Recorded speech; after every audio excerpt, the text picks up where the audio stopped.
Warm welcome on a cold morning. You are all going to be expected to be involved as part of our discussion and debate. I mean, at the end of the day, we've all been to a few Davoses, and it's not a performance where you just sit and watch. You haven't come to the theatre. If you have, it's not a particularly good show. Right, let's meet our panel. Brad Smith is here, the Vice Chair and the President of Microsoft. Brad, come and join us. Thank you. Also with me is Ian Bremmer. Ian Bremmer is the President and Founder of the Eurasia Group and GZERO Media. Ian. Rishi Sunak, the former Prime Minister of the United Kingdom, is with me. I'm not sure you're all in your right positions, but don't worry about that. We're just following your lead. No, Arancha González Laya is the Dean of the Paris School of International Affairs and the former Minister of Foreign Affairs of Spain. Strive is with me. Strive Masayao, the founder and executive chairman of Cassava Technologies. Join me, sir.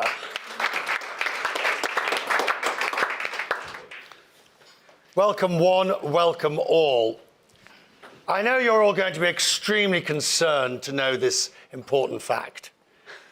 The President, I think, is just over Nova Scotia at the moment. President of the United States. There's a lot of presidents here this week, Richard.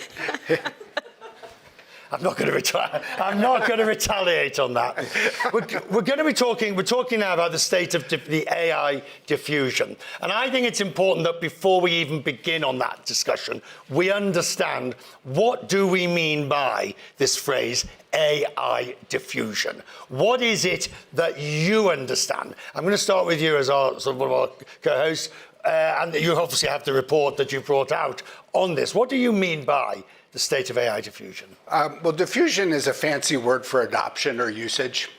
So when we say something like 25% of the people in a country are using and have adopted AI and are using it regularly, that's what we refer to as sort of a diffusion index.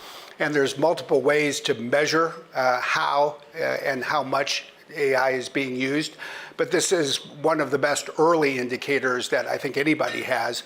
What's the percentage of the population in each country that is using generative AI? And from your experience now, what is that number? Well, we've now got the ability to measure it on an ongoing basis. You might ask how. At Microsoft, we measure it through data that comes in through the browser. So we're able to anonymize it all, aggregate it all, and know in each country what percentage of people are using it and which model or models they're using. What it shows, just a few highlights. Number one, it's growing. The second half of the year, it rose 1.8% globally.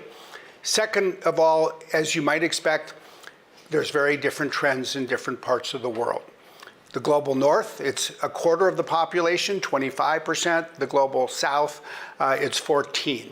And there's a lot of interesting highs and lows. The two leaders nationally are UAE, 64%, Singapore, 60%. Wow, that is high. Yeah, there's 5 other countries in the 40% population, all in the global north. You go to, and I'm sure we'll talk about this more, with Strive, you get to Africa. South Africa is the high water mark at 23. You think about countries like Nigeria, Kenya, they're below 10%. Most of Africa is below 10%. That a chance for you to join in there, Strive, on this level of adoption or this penetration, this AI diffusion. Well, look, it's early days, Richard.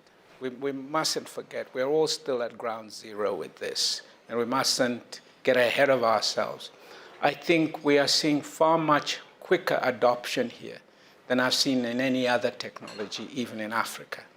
You're seeing, we're seeing extraordinary data coming out of most of the major population centers. So it's early days, but it's happening. Right, but it's happening at a speed that is quick, as you put it, but not quick enough, would you say? It's, we can never say we are moving. Who is happy at the pace of what they're doing? At the end of the day, we have to see it in the economic numbers. So you can say it's quick enough in the north, but where is it in the numbers, in the economic data? So we still need to see what it's going to do on productivity, on education, on health, and all these other developments before we can really say we're all satisfied. Arancha. Huge opportunity. This is the promise of the 21st century. But I want to think of this bottom of the pyramid that Brad mentioned. 700 million people, no access to electricity.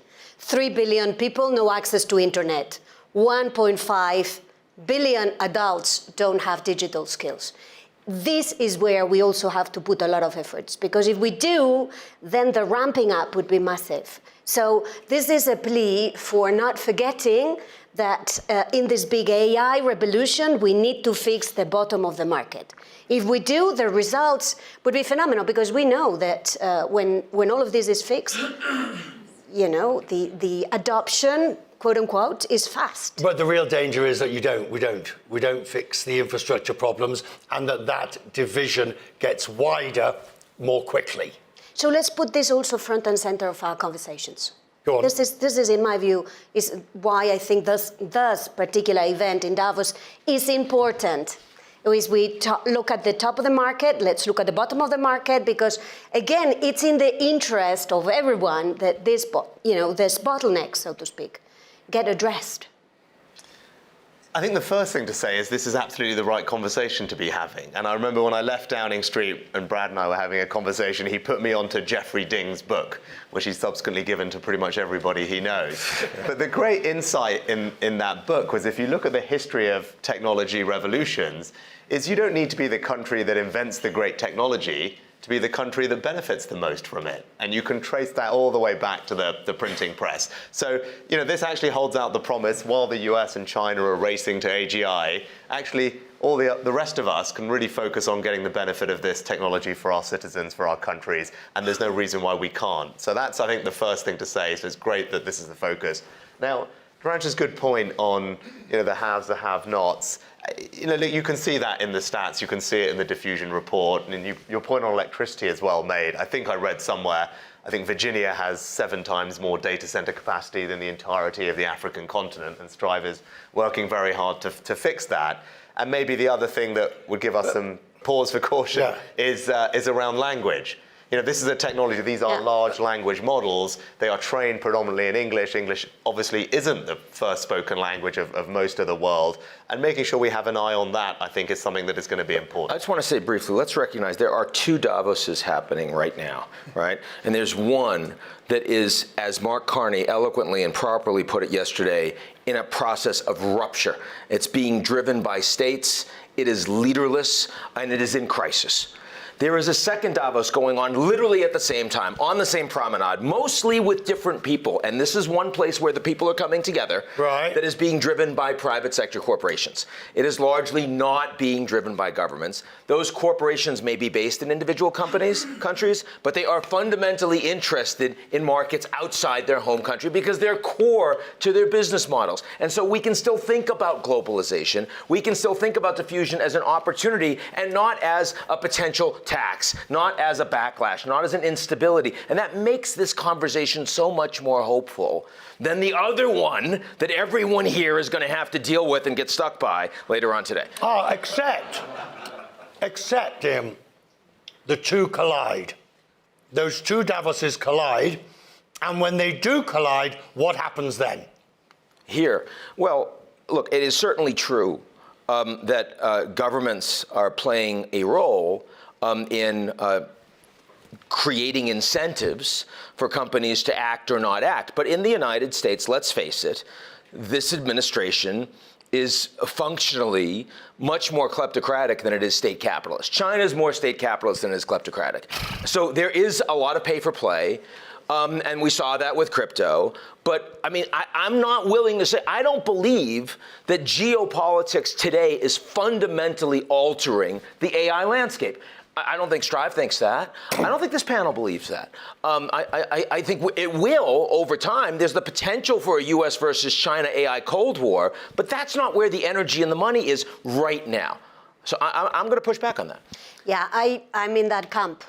We are seeing an attempt to stop the 70 years of global integration that has been built patiently and that has built incredible and meshed our economies. We're seeing an attempt at stopping that. But this has such an energy and such a force that is difficult to stop.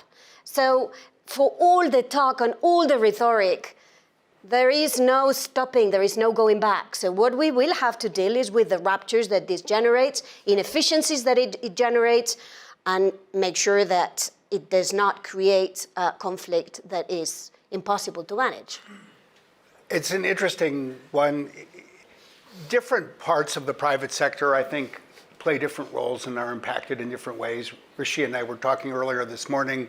If you're a great company in the fashion industry, people might not buy a product because they're mad at a country, but they'll probably buy what they look best looking in the mirror at themselves in the morning.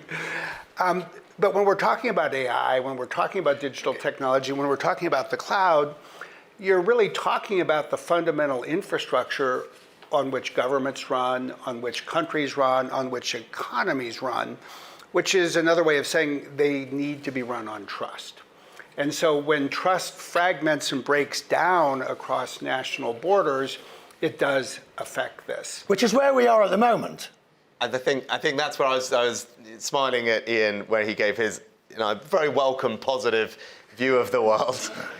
But I think the reality is what Brad just said is happening in conversations in capitals around the world, right? There is a fragmentation of the multilateral trading system that we grew up with. There is a focus on resilience and security that predated this administration. And I'd say, I was in government during COVID, and you grappled for the first time with supply chains that you didn't understand in your countries, and you didn't have access to what you need. And I think then you followed up by a war on the European continent, energy prices and the impact. So, I think geopolitics is already impacting some of this. Sovereignty is a conversation that Brad probably has every day of the week when he's talking to both countries and companies, and that probably wasn't the case a decade ago, I would guess. Now, that doesn't mean that everyone should rush to be some autarkic, independent entity. That's clearly not practical or sensible. But I think there's probably more of that as a feature of these conversations than maybe was the case. Right, but without getting into, quote, the Greenland debate, per se, the issue that it raises, for you, Rishi, is this one of the necessity on the sovereignty debate, the necessity for the rest of the world, particularly the EU now, or Europe, to put itself in a stronger position, so it is not, with respect, Brad, so it is not reliant on the large US hyperscalers. So I think, look, taking a step back, we're in a world, and Ian was right to highlight Mark's speech yesterday, which was very powerful. But in it, I've talked about hard power being back and more relevant. We have to accept and acknowledge that technology is a facet of hard power today. Energy security and technology alongside traditional economic strength and defense and military strength. So technology, of course, is a facet of hard power. Countries are gonna want to have more of it. Now, this question of sovereignty, I think, has to be more nuanced. And I don't think the right answer is everyone rushing to become, as I said, some independent autarky. It's not practical, it's not sensible. So a country and company should look at it, I think, a little bit from a portfolio perspective, and Satya and I were having this discussion yesterday. There are going to be particular areas that are of critical importance in the security field that you might want to have more control. In other areas, you will not need to, and there some degree of interdependence is going to make sense. This sovereignty argument comes not just in terms of who owns the data or how it is run. It also comes down to the ability of somebody else to switch it off. Yes, the ability of another country to dominate a crucial part of your infrastructure. Yeah, there's two types. Sorry, I'll come to you. Yeah, I mean, there's two types, and others should come in. Sovereignty, as you said, there's a data aspect to it, right? And then there's a service and a resilience, ongoing ability to carry on doing what you're doing. Those are different aspects of sovereignty. There are different solutions to both of those that Brad has spoken about from a product perspective, which companies like Microsoft, it can help countries and companies think through. But as I said, if the outcome here is everyone thinking I've got to rush to have the most sovereign solution in every aspect of what I do, I think we're going to end up in a bad place. Strive on this issue, sovereignty. Well, Richard, I'm an entrepreneur. I leave my colleagues in the political sphere to debate the broader issues around these issues, around policy. Look, for us in Africa, I was here a year ago. The conversation was, we don't have any AI infrastructure. I've spent the last year mobilizing and building and installing digital infrastructure. That's what I do for a living. We've been building AI factories with NVIDIA. We're building AI applications with partners like Microsoft. At the end of the day, somebody has to go out and build it. You have to go out. The African governments have been coming to me and saying, look, we want our data to be sovereign. We want it here. We don't want it to be controlled from outside, which means we have to build that infrastructure at home. We have to build the data centers. And that's what we're doing. It's the picks and shovels time, okay? Does it matter to you who builds it? It does matter. Of course, it will always matter. But we must also be realistic.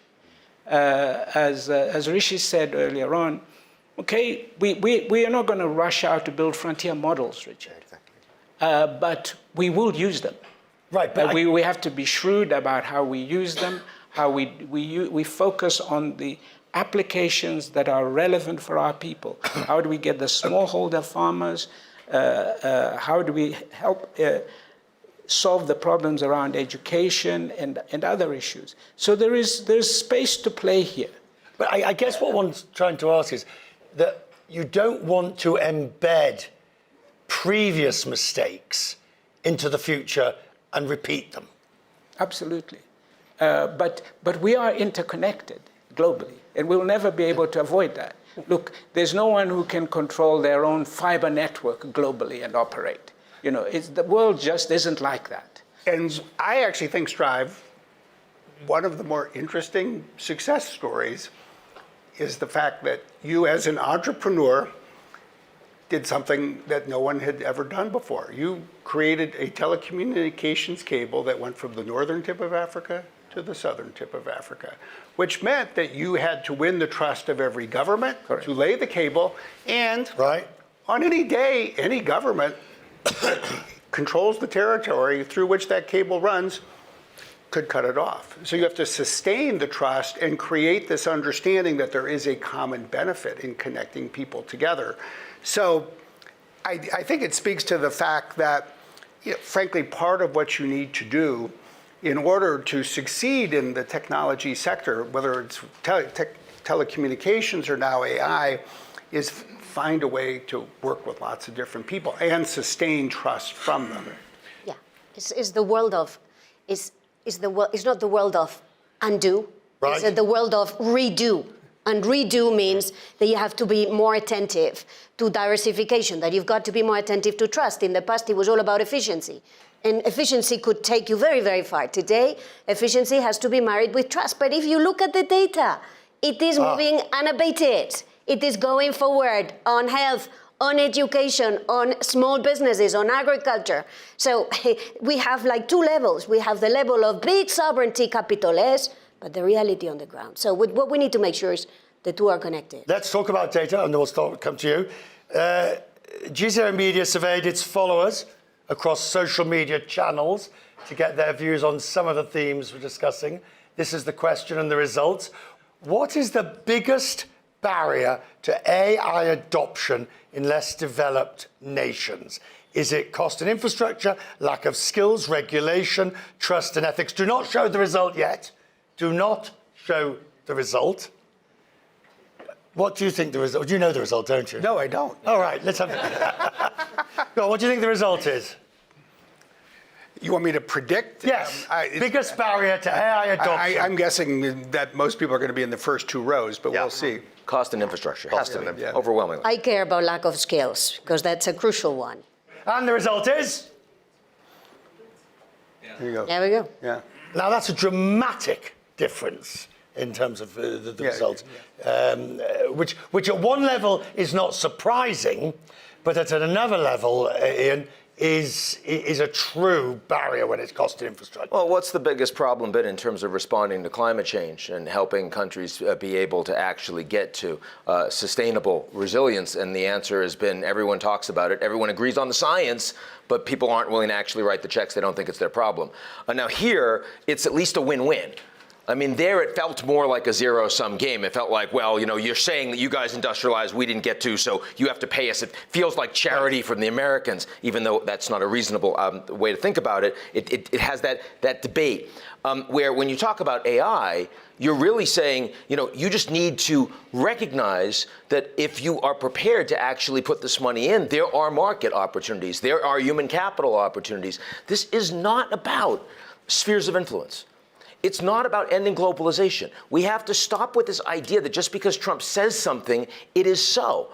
He's got 3 more years in office. You keep taking us back to These him. companies are going to companies are going to be around for so much longer. The investments Strive is making into Africa are going to be around for so much longer. The opportunities that come from AI, and I want to recognize that you have to give credit to this president for the EU-Mercosur deal.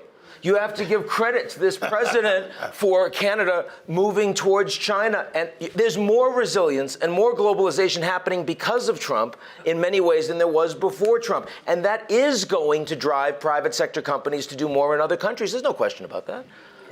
Arancha, look, you can either take Ian's point and run with it, or head in the opposite direction and just thicker ice. No, I think, I mean, the summary of the conversation so far should be that we have to keep the eye on this. What? That is what should drive us. The fact that there are enormous opportunities if we make sure that infrastructure is developed everywhere, that it's not charity, that is self-interest, but that is not going to happen unless we make a concerted effort. But what worries me in this whole debate is it's, you know, I've been doing this a while in terms of questioning on these sort of issues, and it goes in circles.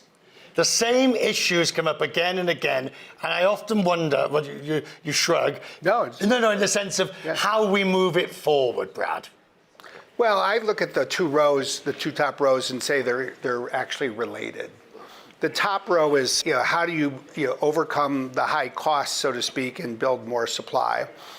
But the second row speaks to demand. If you have more people with the skills to use AI, you stimulate more demand.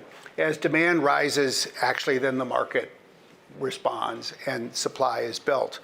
I think getting that flywheel turning is a critical part of what is important, not just in less developed nations, but everywhere. I really want to hear from Strive on this point because he's the expert on it. But on a more hopeful note, and having just been in India recently, this cost point is interesting because what AI is also doing is just bringing down the cost of really important public goods like health and education in ways which we couldn't imagine not that long ago. And then, just in India, the companies I'm meeting and the organizations that are partnering with the government to deliver healthcare to millions of rural people just through their phones at the quality of a primary care physician in a developed country, that and the impact that's already having is imaginable on education. MindSpark, which I think is a company that also operates in Africa, I think for about $2 a month, is providing essentially private tutoring, which was the purview of wealthy people. And those kids are learning twice as fast as other kids. So look, of course, there's lots of barriers that we need to keep reducing. But this is where AI, I think, holds out the promise to close some of these inequality gaps that have plagued us for a long time. But look, Strive is on the ground doing this. Go on, Strive. Well, I begin with a caveat that I'm not an expert. But look, cost and infrastructure, it just boils down to investment, Richard. We all have to face it. you mentioned earlier things like not sufficient investment in electricity and other things. These things are catching up to us now. The fact that we haven't invested in power, so we can't deliver the data centers. When we try to deliver them, it's more expensive because we now have to build the power plants to support each investment. But look, the West doesn't invest in Africa when it comes to infrastructure, and you know that. So most of the infrastructure investment that is needed, we will struggle to get it. The numbers are there. We haven't been getting much investment out of the West when it comes to infrastructure. And whether we're talking of roads and ports and airports and schools, we need more investment. The amount of investment we get is less, as a continent, is less than Singapore when we talk about foreign direct investment. So that's a core, that's the elephant in the room. Mm-hmm. When we come to skills, we've got to look at it at different levels. Is it skills in the use of AI? For me, it's skills to create jobs, to empower young people so that they can develop these opportunities for themselves and for the communities in which they live. So we have a huge pool of young people. Is it a glass half empty or half full? For Africa, this is the greatest opportunity, but how we take that forward is investment in skills. Otherwise, we're really that's where the gap would come from. Can I go, if we don't invest there? Can I just reverse you back to the first part of your answer about the lack of capital investment into Africa? Because that, to me, speaks more volumes than a sort of an esoteric debate about AI diffusion. Because what you're talking about there is, pardon the phrase, I don't mean it flippantly, good old-fashioned issues and problems that have been around decades when it comes to Africa. But if those are not solved with relation to AI, all we are doing is just perpetuating the problem in the future in a different way, but with the same results for the next generation. And let's not treat AI as the magic bullet for everything.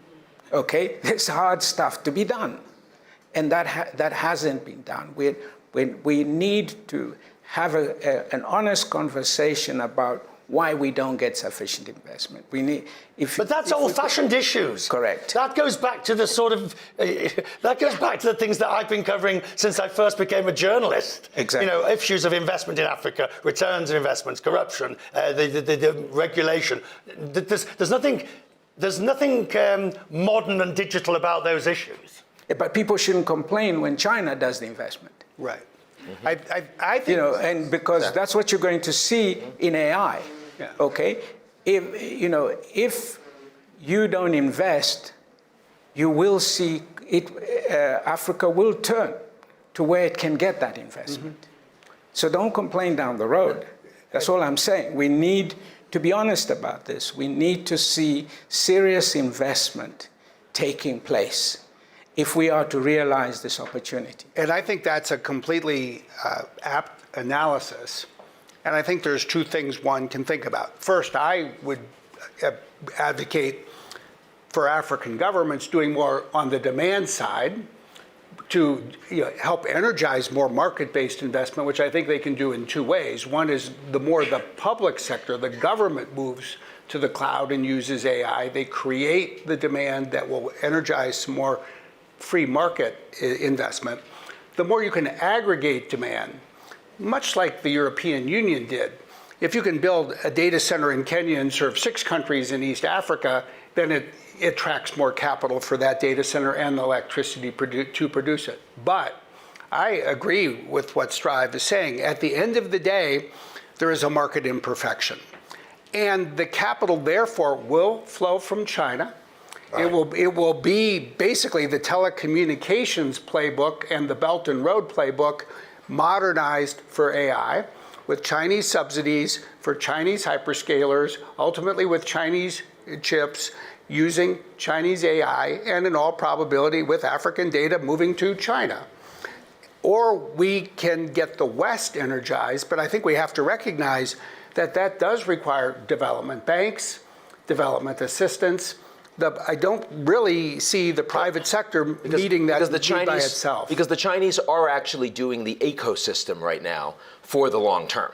Right? They're investing the most in their universities in these areas. They're investing the most in the energy, in the electrostate that's going to power all of this. They're actually investing the most in all of the things. The only place that they have a serious block is on the chips. And for whatever reason, the United States has decided for the time being to reduce that barrier by exporting the H200s. That's kind of where we are. And it goes back to Ian's point about the geopolitics and is it impacting this now? We've just talked all about the hardware side, but you look at the diffusion report and they look at the DeepSeek adoption, right? So that is, we're seeing it real time, right? Before we even get onto the physical data center investment that may or may not come from China, the open source models are there because they're cheap, they're free, they're available. And to Brad's point, we don't quite yet have the answer in the West to countries that want to standardize on open source because they can't afford these things, what the alternative offer is. And I think that is something we need to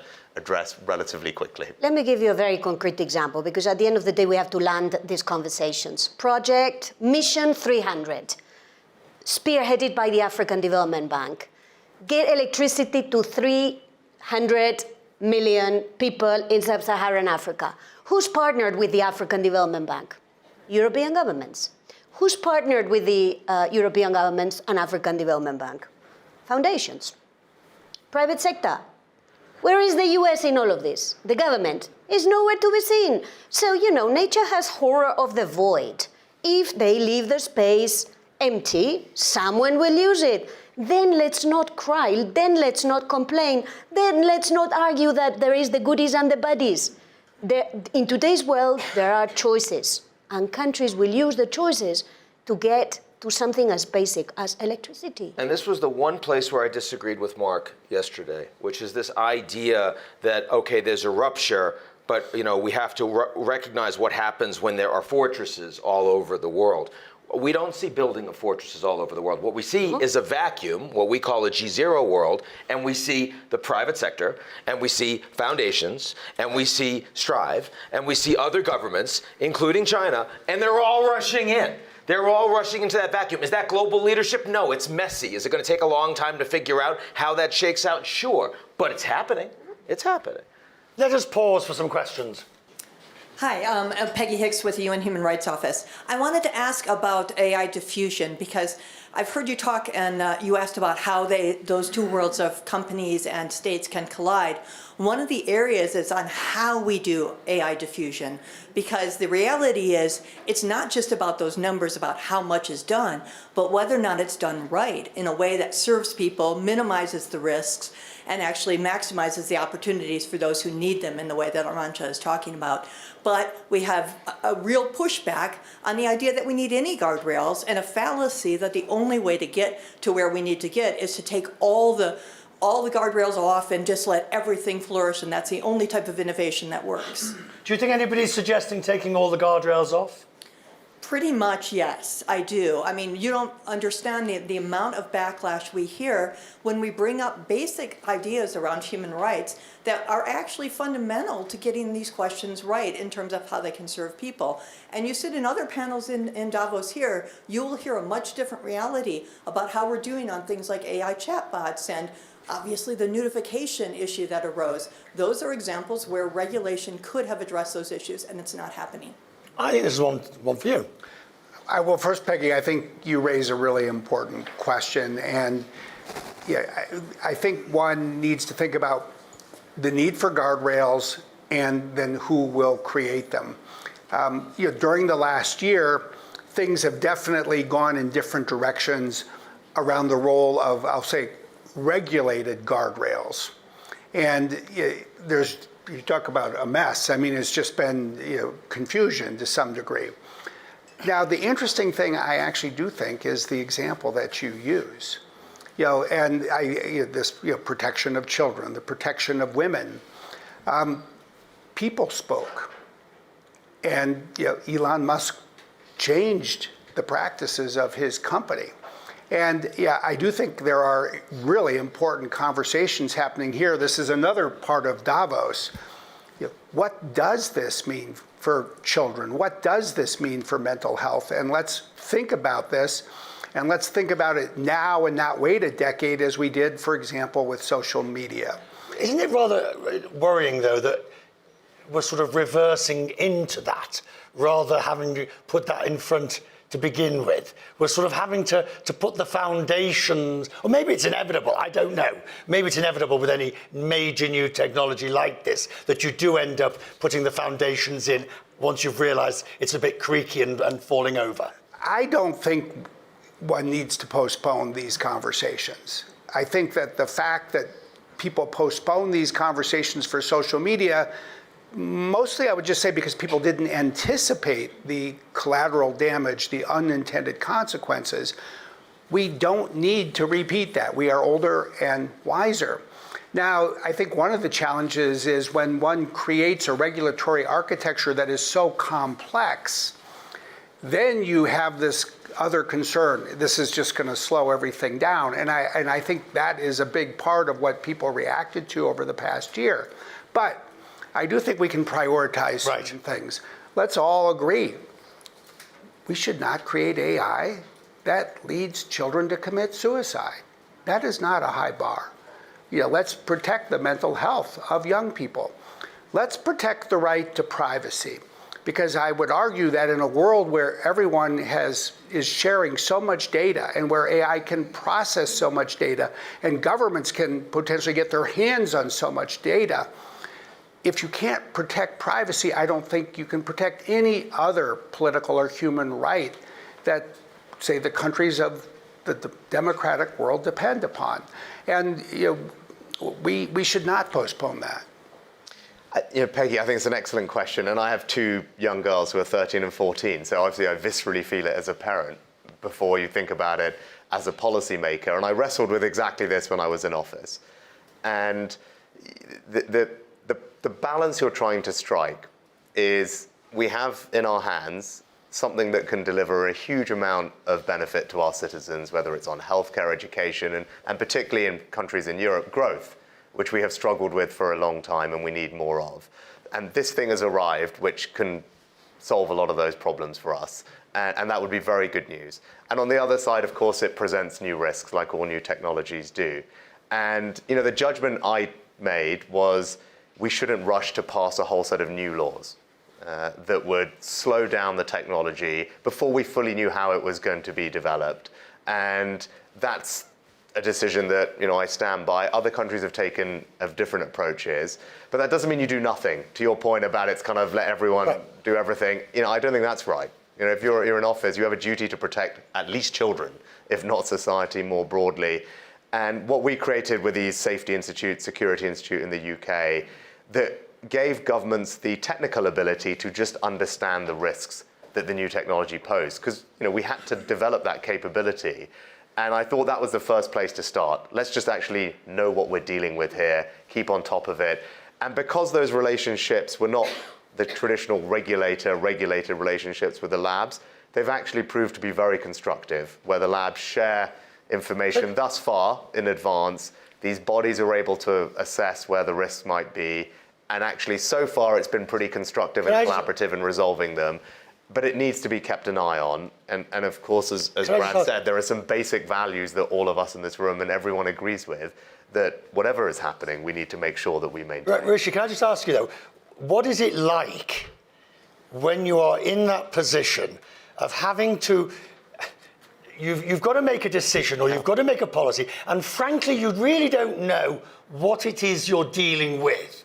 You're being told on one side, this is going to be brilliant and marvelous and fantastic. Somebody else is saying, but actually you're dealing with something completely new and you really don't know. What's that like? Yeah, it's it is difficult because a lot of the issues are obviously very emotive when they go wrong, and that rests on your shoulder. And something, it just takes one instance of something to happen, and then everything rests on you as well. Did you get the balance right? And that's a tricky thing to do. But look, you've got to make decisions in the overall national interest and put that aside.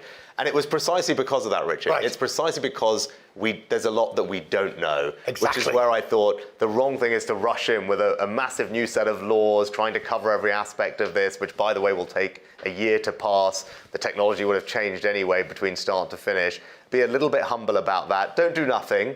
Invest in the capability to understand risk, which we did, but accept that we have to be humble and adapt as we go. I just want to see. That's the judgment that I made. Hang on, Ian. I just want to see if you've got any other questions before I let you. Really. I enjoyed that. Any other questions? If somebody else wants to jump in at this point before we let Ian off the leash again. They want Ian to be unleashed, I think is what they're saying, Richard. They're a bunch of fools. All right, go on. Thank you, Yes, madam. there we go. You saved us. It's probably an Ian question. Oh, no. Ian, hi. Thank you, everyone, for the panel today. My name's Tammy. I'm from Canada, so don't worry. Yes. There's been a lot of discussion, especially in the sessions, about a new world order, and that points to a lot of the conversation about the vacuum that you all were talking about today, with countries forming new regional alliances as the rules-based system struggles to keep up pace. What role does AI play in reshaping this emerging new world order? Oh, that's fascinating. And that's an excellent one for us to finish on, because that takes us into, chicken and egg. What role does it play, or is it going to define the role that it plays? Strive, I'm going to start off with you on that one. Well, as I listened to my colleague speak earlier, look, I'm not an expert, but I know enough to know that we're dealing with a technology that requires a lot more leadership than we are providing. The real danger we have is a kind of 3 Mile Island moment with this. When we walk into a major disaster, and then suddenly we all freeze and people say, we don't want any of this. We need to get ahead of this thing. And we need to be honest, we cannot control it as companies. In Africa... Can I just stop you? When you say we need to get ahead of this thing, define this thing. We need to have an open discussion about how we're going to regulate. What exactly does AI mean? What can it do? Listening to these conversations, sometimes most of us don't know we have a very broad range. But the truth of the matter is we're dealing with a technology that is extremely potent, if not managed correctly. And we need all have an understanding of where we are going and there is a lot of good in this, but like everything else that involves human beings, there's a lot of dangerous things that could be done with it. Is the genie out the bottle such that it can't be put back in? It's coming out of the bottle, shall we say. It's not yet fully out. Okay, there's a lot we can do today that can help us manage this better. Do you believe we have either the will or the wherewithal to do that? No. Sorry? Neither. We don't. That's very depressing. Yes, we don't. I've got to be very honest. Well, then we should just go home. No. But we just have to face the fact that where we are, we could talk in Africa until the cows come home, but we have no control of anything. We can come up, we can sit at the African Union and say, this is how we want to protect our children. Who's going to listen to us? Okay? Rishi, we need you guys to stand up and say, this is what we're going to do as well. Because this is the global leadership that is needed now. So there are extraordinary challenges, and we've got to just face up to that. There are many things we don't know, but there are some that we know. We know when Grok allows you and allows anyone to sexualize your children. We know that. So let's just start with the things we know. And let's make sure that we are clear about the barriers we want to put there, because if not, I very much agree with the Strive, we will see a citizen backlash on the technology. There will not be trust. Trust is a last line in there. We need that trust too between governments, which is one of the reasons why in Europe, which is one of these places where there's been a bit of regulation, not because we are crazy about putting obstacles, but because we understand that if there is no trust, there's not going to be diffusion. We are having a lot of trouble standing there with this regulation, as you know, because there is a lot of pushback, get rid of this, or if not, there's going to be tariffs, or if not, it's going to be this, or if not, it's going to be that. But this, I think is in the interest of government and business to make sure there are spaces where this is going to be discussed. I liked a lot what you did, Rishi, when you were in government, these AI summits with governments and businesses around the table, so that this is not one or the other, that we build the spaces to do that, trust. Which, Rishi, comes to the question from our guest, to the point that Strive made of whether we've got the wherewithal to do it and whether it's too late. Whether it is, just look at the promenade and here. Is the genie out of the bottle so that inevitably we are 2 paces behind, a day late and $1 short? I don't think that. We're so early in this. And your question was about the geopolitical landscape. And Ian will be unleashed in a second, but I think it's clearly the most dangerous time of our adult lifetimes. This new world order that we're adjusting to is not settled. In the European continent, hybrid sabotage activity from Russia quadrupled last year. I think the Peace Index, which tracks these things, says there's more armed conflict in the world than at any point since World War II. This GZERO world is causing an enormous amount of unsettling psychological adjustment for all of us. But in that same moment, I think we're all living at a time that provides more promise and transformation than at any point in our lifetime. And that is the great paradox of this moment. It is also very dangerous, but it, on the other hand, is filled with so much promise. My desire is that my colleagues and others rise to Strive's challenge and provide the leadership that's necessary. They have to recognize, I think, both the urgency and the radicalism of the moment. And it requires policymakers, leaders to talk to their countries about what is happening and then work far harder and faster to take all the benefits. And I want to end on that hopeful note, because we're all talking about how do we restrain this thing, put the genie back in the bottle. We're in the, whatever it is, second, third innings, Brad will let us know, of something that is going to change every aspect of our lives and can for the better. And we started talking about adoption and diffusion at the beginning. We should end by talking about adoption and diffusion. What are we doing to get the healthcare benefits, the education benefits, the productivity, the growth benefits, the solving climate change and energy benefits? That's what this technology can do. And the energy of everyone needs to be focused on doing that. Of course, there are going to be issues. Of course, there's going to be geopolitics. But we should spend time getting the benefits of this thing. And that is what I think leaders need to step up to the challenge of doing. And CEOs are getting there. I think government leaders are well behind in realizing that that's what should be top of their inbox every single day of their work. Right, I'm going to come to you before we unleash, mainly because we can all then leave and it can carry on his own. Microsoft is in a very interesting position in all of this because of the age of the company, the size, the scale. You are at the heart of it all, and at the same time you're a traditional company. So you see it from all sides in that sense. And you have a responsibility because of your size and scale that others perhaps do not have.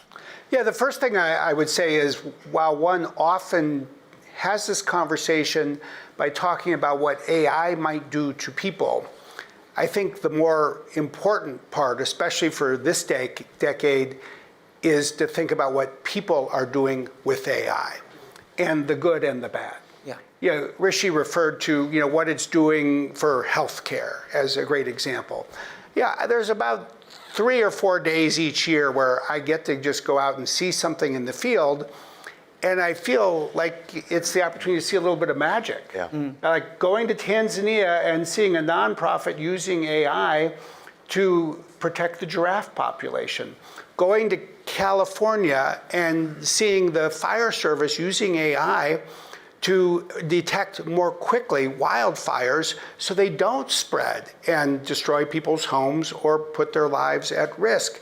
And those examples are all around us. There are so many great things that great people can do with AI that so far exceeds what they could accomplish without it. And then you have the other side of human nature. You see people using AI to create a more powerful cyber attack, or to be more effective in defrauding people or schools or hospitals from their money, or putting the lives of children or the safety of women at risk. And you don't need regulation to do the good things, but governments can help the good things advance. You don't need regulation to inspire a responsible company to do what's right. We don't need a law to tell us that we need some guardrails, but you do at the end of the day need laws and regulations to fundamentally protect against the darkest side of human nature. If you want to put people who are using AI to defraud the elderly, and you want to put those people out of business, you're going to need a law, and you're going to need some law enforcement to help. So I do think we need to grapple with both sides, and we need to recognize the private sector, the nonprofit sector, civil society, and government all have a role to play.